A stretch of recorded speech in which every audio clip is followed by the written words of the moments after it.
Mon premier choix de sélection de prépa, c'était la proximité.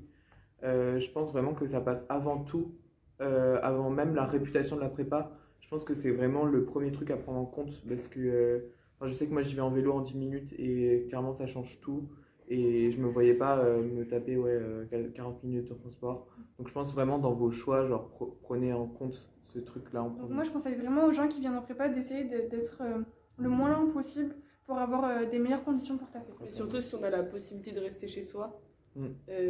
c'est quand même beaucoup plus facile moralement de tenir quand on a la famille à côté et tout ça. Parce que vivre tout seul, c'est assez compliqué pour certains.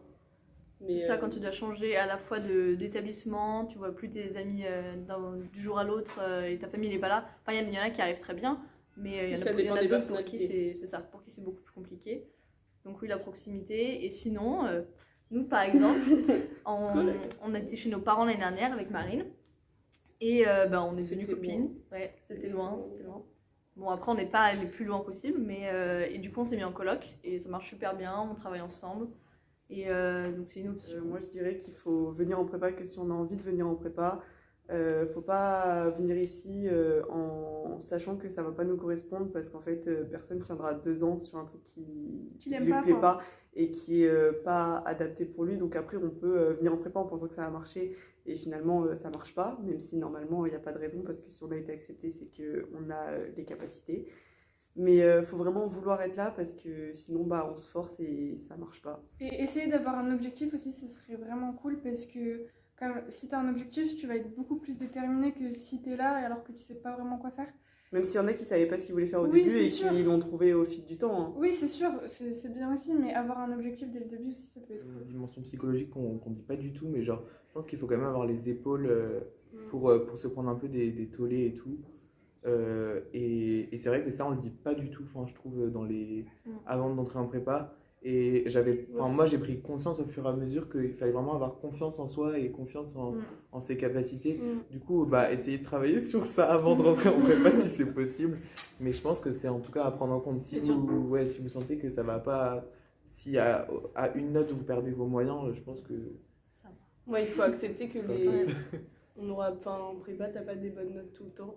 Et c'est Clairement. pas, une mauvaise note ne reflète pas tout ton niveau et ça veut rien dire sur ton concours. Ce qui compte, c'est de réussir le concours. Ouais, Et- c'est ça. conseil, faites des groupes de travail et Travailler à plusieurs. enfin voilà, je pense si vous aimez bien enfin c'est un peu du travail perso, mais c'est quand même du travail tous ensemble, on est tous dans le même bateau, donc je pense que c'est un soutien en tout cas si vous êtes prêt à faire prépa. Je pense que c'est une bonne idée, Surtout même ça, je trouve, ça t'aide à te motiver à te. oui, de ouf. Bah ouais, Même vous, pour la coloc, ça motivation, marche. ouais. Un truc qui est hyper dur par rapport au lycée, c'est qu'au lycée, on travaille vraiment pour les notes. Et alors qu'en prépa, c'est vraiment genre tous tes contrôles, tous tes DS, tout est tourné vers les concours. Et aucune de ces notes ne va compter plus tard. Donc c'est vraiment du travail personnel. Et une mauvaise fait, note, faut- ça ne signifie rien. faut T'as voir. encore un an pour préparer. C'est juste. Il faut voir en fait, les notes, il faut les voir comme des évaluations pour se dire ok, ça je connais, ok, ça je connais pas, faut que je retravaille. Il faut pas le voir comme un. Genre, ça y est, t'as eu Ouais. le contrôle de fin de chapitre, je sais pas quoi, C'est c'est bon, je suis fini, nulle. je le mets de côté, je suis nulle, je le connais pas, genre.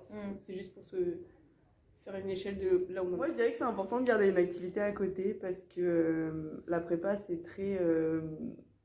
Enfin, je vais C'est pas- un peu encombrant en soi, faut Ouais, dire ce qu'il y a, hein. c'est un Faut peu pas se encombrant. mentir. Non, il y a Mais- pas mal de travail. Mais je pense que et je faut pense que quand c'est même- important de garder une activité à côté parce qu'on voit que les gens qui gardent des activités, ça leur apporte beaucoup. Ça leur permet d'avoir un temps qui Faites du permet sport, de se faites du détacher sport, de la c'est prépa. Et si c'est quelque chose qui plaît, ça permet toujours de retrouver cette activité dans la semaine qui nous fait plaisir. Et c'est très important pour moi d'en avoir une. Mais après, si vous voulez Faut pas quand même avoir un minimum d'activité, genre du sport, parce que ça peut grave te détendre, même mentalement, etc. Et aussi avoir un peu du social, quand même parler un petit peu à ses potes, voir ses potes de temps en temps. Bon, pas tous les week-ends à faire des soirées jusqu'à 5h du mat, c'est sûr. Déjà en terminale, vous le faisiez même pas. Donc voilà. Covid. Bon, en gros, Ouais, y a faut pas le Covid vivre aussi, faut que pas oublier. prépa, quoi. S'il y a un truc, moi, qui me freinait par rapport à la prépa, c'est que t'as l'impression que ça va être. Enfin, tu te dis, ça va être horrible, comment je vais faire pour avoir une vie, tout ça. En fait, juste, faut pas oublier qu'on est tous dans le même bateau. Et on est tous, quand tu pleures le soir, tout le monde pleure le soir avec toi. Attends, mais moi j'ai un autre conseil aussi. C'est que 2 ans c'est long et il faut pas non plus s'enfermer dans une bulle Oui. de travail pendant 2 ans. Enfin, c'est impossible. Il faut vraiment garder sa vie sociale, Le sport.